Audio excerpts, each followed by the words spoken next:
Welcome to the Talk of Fame podcast. I am your host, Kaya Malatigney, and today I'm joined by actor Dillion Wrich. Was born in Las Vegas, Nevada. He originally wanted to be a filmmaker, but focused on his new passion once he met filmmaker and friend Justin Melson in high school. He started in his first very short film in 2011, directed by Melson, not knowing what to expect. He instantly fell in love with acting, then spent his remainder of high school developing his skills and verbosely with his roles and projects made by his friends. After graduation, he decided to pursue his dream as an actor. So when he was 19, he moved to LA, which is, crazy at 19 years old, if you ask me. But then he starred for a year at New York Film Academy in Burbank, California, in which he started building his resume in LA, which landed roles in various short films. So in 2017, he got his first co-star role for YouTube's Red Escape the Night. Dillon, thank you so much for joining us on this First, episode. I'm literally super excited to have you on. no, I appreciate it. Thanks for having me. So, firstly, I know Julian mentioned you a couple of times in our episode recently, but to learn Mhm. kind of more about you, tell us, more about you and what you do and why you moved to Los Angeles at 19 years old. Well, obviously, I'm here to pursue acting. But when I'm not acting and I'm not here in LA, I work as a server at a restaurant. And when I'm not doing that, I'm focusing on like creating like art projects, like painting and writing and drawings and stuff, and skateboard on my free time whenever I get time, but lately I haven't had time. And then also like indoor bouldering. That's like a new big thing I'm into right now. So those are the things I like to do. Um, not acting. Oh, very fun Yeah, things. Like, do yeah. you still go visit Las Vegas here and there, or like not very much often? Yeah, it's a little harder now that I'm getting older and I have like, more responsibilities, but I try to visit my family as much as I can because, I just love my family obviously. So I try to go like maybe like once every few months or so. I try to at least, but I know acting and life can be so busy sometimes. So, like it's so yeah. it was like luckily Nevada and California are close in state, so it's not bad, but it's Yeah, it's not life can be bad. so crazy. But of course, like you wanted to be a filmmaker at Mhm. first before becoming an actor. But how did you kind of, transition like your mindset from wanting to pursue filmmaking to acting? What kind of influenced that shift? So long story short, when I was a kid, my family and I we used to go to Universal Studios a lot.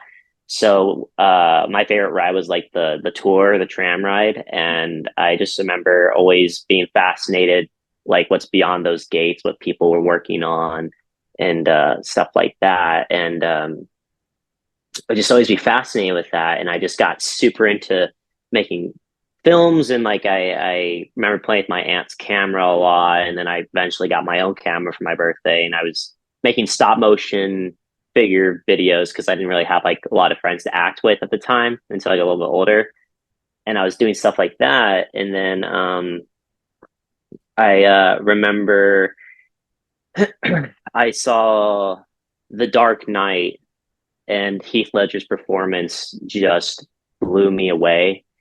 And that was like I just never seen a role like that before, and I was so like obsessed with that. I couldn't figure out why. At first, I mean, obviously it's an amazing movie. Mm-hmm. I watched it 7 times in the movie Really? theaters.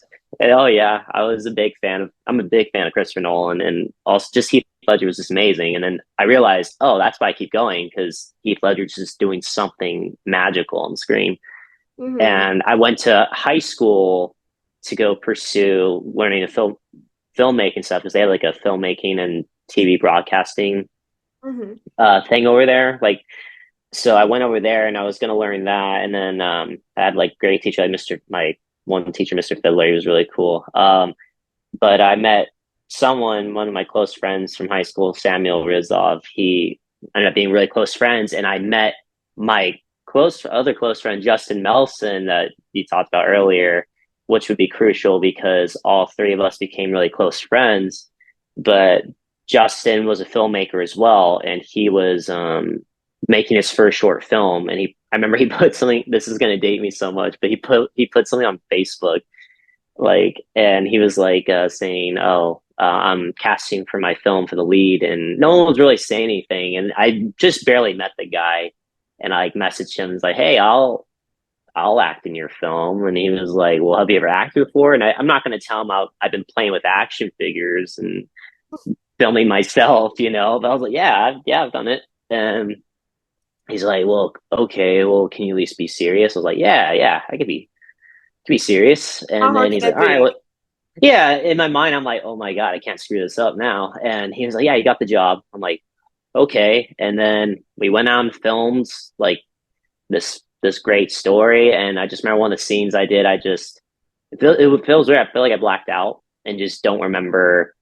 what I did. I just remember I was so in character, like I couldn't think of anything else. And then once he like yelled cut, I'm like, "Oh, whoa, where did I go?" And ever since then, I've been hooked on that feeling of just disappearing into a role. And then after that, I realized acting is where I want to be. I mean, I still love films, obviously the whole process, but like that was like one of the best feelings I've ever felt in my life. So I know, like I think mm, feelings honestly does hit different, and especially with the it Christopher Nolan does. film. I never seen the film, but I heard it was really good. I seen clips of that movie, but I never Oh actually seen wow. it, which is very weird because I'm usually on top of those like movies and everything, Oh which is man. weird. But I heard nothing but amazing things about it. Mm, But with acting, it really just hits different. Of course, filmmaking and acting of course, filmmaking makes movies, so of course, but you're right. Yeah. like with that acting feeling, it just hits different than filmmaking. Yeah, I agree. But like, how did you start building like your resume as an actor after you moved to LA? So yeah, after I moved to LA, I went to New York Film Academy for like a year to study acting a little bit more. And then after I had some amazing teachers, by the way. That was like the biggest part was like I felt like I had the skill to act, but I was missing the mechanical parts, like the technicality. Like I had teachers like Dig Wayne or Mirage Gerbic telling me, it's focused like what's the task, like not so much the lines, but like the behavior and like what is your character like trying to go for. Like those weren't things I really thought about like that hard until I went to that school, and it's made me a better actor because of that. But once I did that, I graduated, and then I was self submitting a lot for any part I can find on Actors Access or LA Casting. And I eventually found I did some short films, started building it up, but the big one that I got super fortunate was Adam Lawson, the director of Escape the Night, was casting for season 2 for YouTube, and he put out a thing for his project, and I was drawn to it because I think they were talking about like it was saying like something about werewolves and stuff like, and I was like, oh, I love like that kind of stuff. And I remember I was auditioning for it. I was in the car and I called Justin, and I was like, I don't know if I should audition for this. This is kind of scary. And then he was just like, "No, you got it. Just go do it." And I'm like, "Okay." Went and did it, and then director's like, "All right, thank you." I didn't hear back for a week or two, and then I remember I was sitting in my chair and I got an email basically saying, like, "Hey, you got the role." And I like, jumped out of my chair because this was like the first big thing I've ever done. Mm, And I knew it was a big deal because getting that on your resume, like SAG eligibility, is like huge. yeah, And the reason why it was huge is because I was looking for representation before all this stuff, like agents, but they didn't really, I wouldn't say care, but they weren't interested because I didn't have anything big on my resume yet. yeah. But which is also crazy, not to go on tangent, but one of my friends that I met, Casey Mills, on a short film I did called Reclamation, he was also a very crucial part too because he told me, "Oh, you should um, look into my agency that I'm in," and it was Lovestone at the time. I was like, "Okay," and I was already kind of down on my luck. I was like, "I did this big thing, but I feel like no one's like blah, blah, blah. And then I messaged them, and then pretty much they messaged me right away. And that's when I met my first commercial agent ever, Jamie Love. I love her so much. She's so great. She's the best. But she got me my first big start in like bigger things, like commercials and stuff. Because I never done any of that before. I was always used to like short films. So like to go from short films to commercials was really scary to me. Mhm. And she basically gave me my big break and like give me a chance. And I didn't book anything the first year commercial wise, and I thought for sure I was gonna get fired. But then the second year um I ended up booking stuff, and it not to go full circle, but like my first commercial job was actually at Universal Studios, Oh, which really? was yeah, which was weird because I as a kid I'd always dream about what's it like on the other side of the gate, and then the first thing I booked was for Universal, and I actually got to go in the back lot, and I was like, this it was the weirdest feeling. I was like, I've been wanting to know what it feels like to be like this since I was a kid, and now I'm on the other side. It was a very surreal moment. And then just after that, just building up commercial credits and stuff like that, and then trying to branch out to TV and film, and stuff, and been very fortunate with that. Yeah, like that is insane. Like honestly, that is Yeah. what dreams are made of. Of course, I go to Yeah. Universal Studios and like, maybe when I'm in LA or something, and or even the parks. I go Mm, to Florida often, so I either go to Florida one or even down mm, to in LA. But sure. Yeah. I always wonder what those things are like as well. I never been on a backbone of those things, but I always wonder Mm, what the backside that was for actors. And it's crazy that someone like you that was dreaming of it actually came true. yeah. It was Yeah, it felt like a weird manifestation, and it was really cool because one of the people took a picture of me like in one of those director's chairs, and I was like leaning over, smiling, and you could see the whole Universal Studios gate. Mhm. So like, and then I got a picture of that, and I got to send it to my parents and stuff like that. So Hey, it was really throwback cool. picture time. You should, I don't know if you did, but you Yeah, should make a collage of like with the first picture, then the second picture, and just make a collage of the years. And I should honestly, I really should.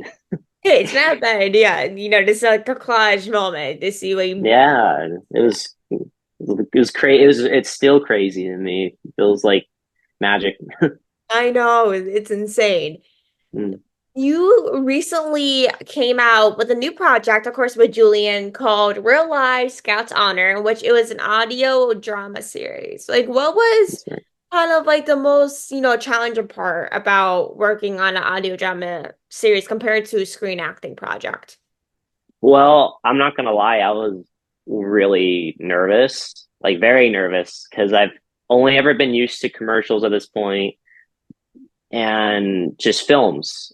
And it's like voiceover, I always knew it was hard, but like actually going in there, like I have like such a more found perspective of it. It was just like it kind of feels like you're kind of called on in the middle of class and you have to read in front of everyone. Yeah. That's kind of what it feels like, and it's I don't know, it's just very like tense at first, but it ended up being a lot of fun. But I was really nervous because the people in the booths were so good, and I just very much wanted to make my character right and make sure everyone else was good, and I don't know. I just got to do it, and it was very scary at first, but everyone was so cool. It just kind of relaxed me, and the more and more I did it, I was like, it's not as bad. And sometimes it's just like I guess it was kind of nice not having a camera there sometimes, because then it's like you can just focus on the words. You don't have to worry about like trying to portray a certain emotion with your face. If that makes Yeah, sense. that's true. Yeah, yeah, Like that's the worst part about, screen acting is like you have to focus on the camera, but also like you have to remember your lines, your head, and all the emotions. But of yeah, course, with audio, you just have to remember the words and look at the scripts or whatever in front of you, and you're all set. yeah. Like But I that's will say, oh, sorry, but I will say like it does make you focus more on your voice and like the way you're saying lines and how fast and how slow, which is like which opened my eyes now. Like even when I do like film stuff, like because I had that voiceover experience, like it makes me focus on not only my performance, like physicality, but like the voice more. Like it makes me more aware of it. And I feel like with that voiceover, it taught me that. So that was good. That was a good skill to learn from that project.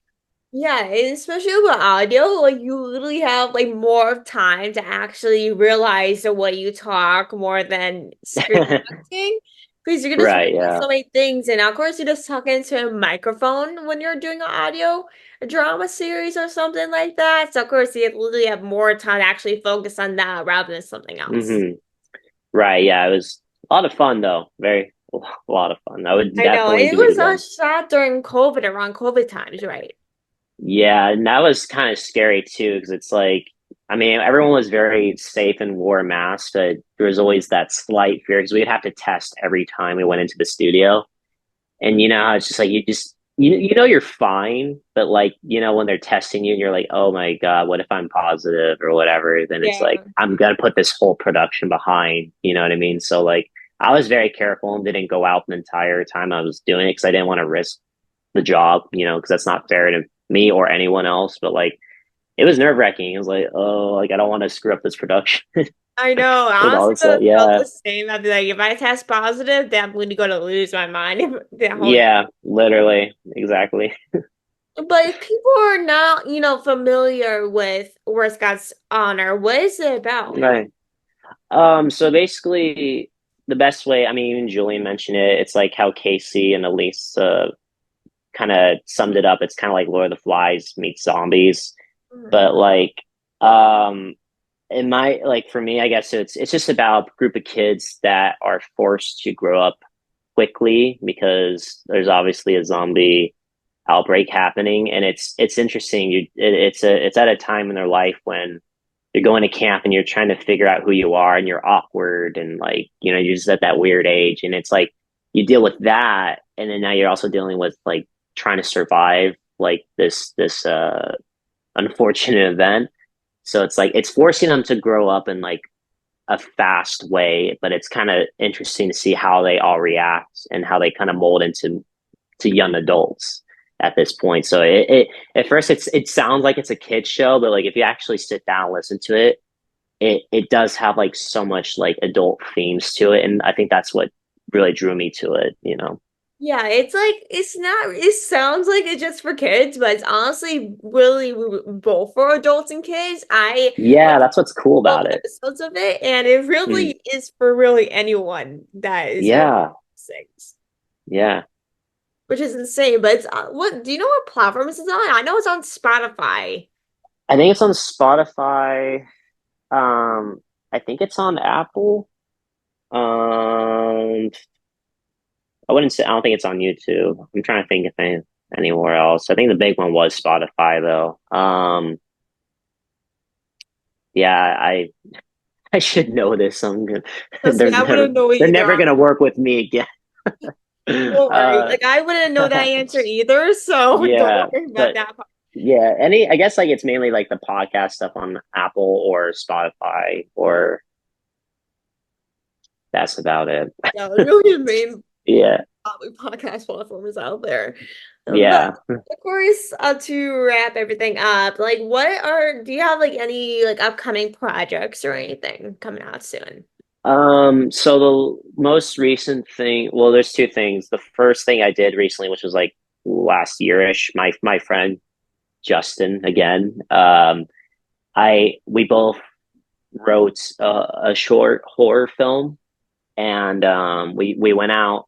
He lives in Georgia, so I went out. I flew out to Georgia and shot it in Atlanta.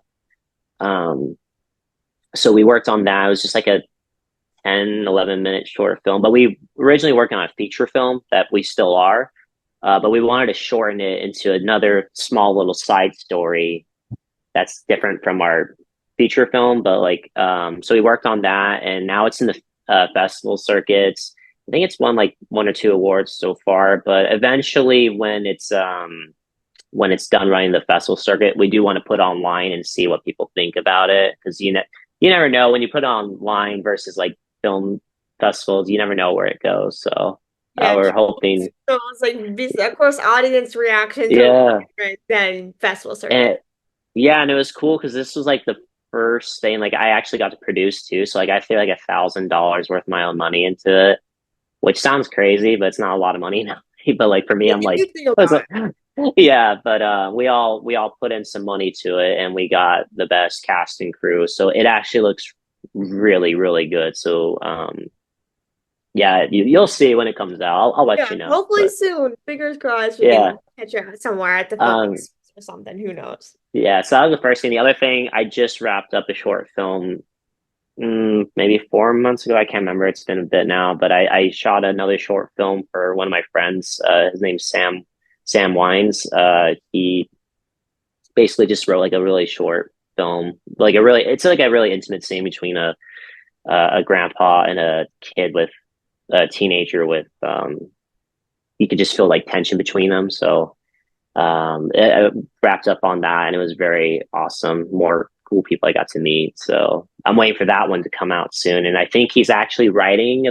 I think it's a feature film right now or another film right now, and he has me in mind for a role. So I'm actually currently reading his scripts, and then we're gonna probably talk about it, see where it goes.